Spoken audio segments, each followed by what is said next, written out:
நாமக்கல் மாவட்டம் பள்ளிப்பாளையம் அருகே கிணற்றில் சாயக் கழிவுநீர் கலந்தது தொடர்பாக நியூஸ் தமிழ் தொலைக்காட்சியில் செய்தி வெளியான நிலையில் திருச்செங்கோடு வருவாய் கோட்டாட்சியர், மாசு கட்டுப்பாட்டு வாரிய அதிகாரிகள், நீர்வளத்துறை அதிகாரிகள் மற்றும் பொதுப்பணித்துறை அதிகாரிகள் சம்பவ இடத்தில் ஆய்வு மேற்கொண்டு வருகின்றனர். இது குறித்தான கூடுதல் விவரங்களோடு நமது செய்தியாளர் தங்கமணி இணைகிறார். வணக்கம் தங்கமணி, கள நிலவரம்.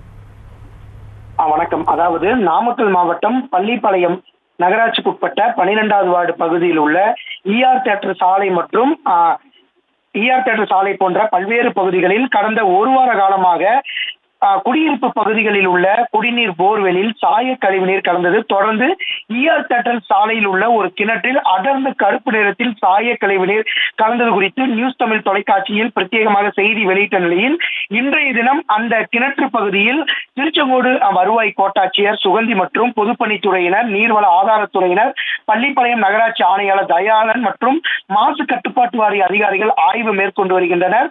தொடர்ந்து 2 தினங்களுக்கு முன்பு இந்த கிணற்று முழுவதும் சுத்தம் செய்யப்பட்ட நிலையில் தற்போது அந்த கிணற்று பகுதி மற்றும் ஈஆர் தியேட்டர் சாலையில் உள்ள சுமார் 100க்கும் மேற்பட்ட அந்த குடியிருப்பு பகுதிகளில் தொடர்ந்து சாய கழிவு நீர் குடிநீரில் வந்து கொண்டிருக்கும் காரணத்தினால் தற்போது மாசு கட்டுப்பாட்டு வாரிய அதிகாரிகள் தலைமையில் 2 குழுவினரும், அதே சமயத்தில் வருவாய்த்துறையை சார்ந்த குமராபாளையம் வட்டாட்சியர் சிவகுமார் மற்றும் திருச்செங்கோடு வருவாய் கோட்டாட்சியர் ஆகியோர் தலைமையில ஒரு 7 பேர் கொண்ட குழுவினர் தற்போது அந்த கிணற்று பகுதியில் ஆய்வுகளை மேற்கொண்டு வருகின்றனர்.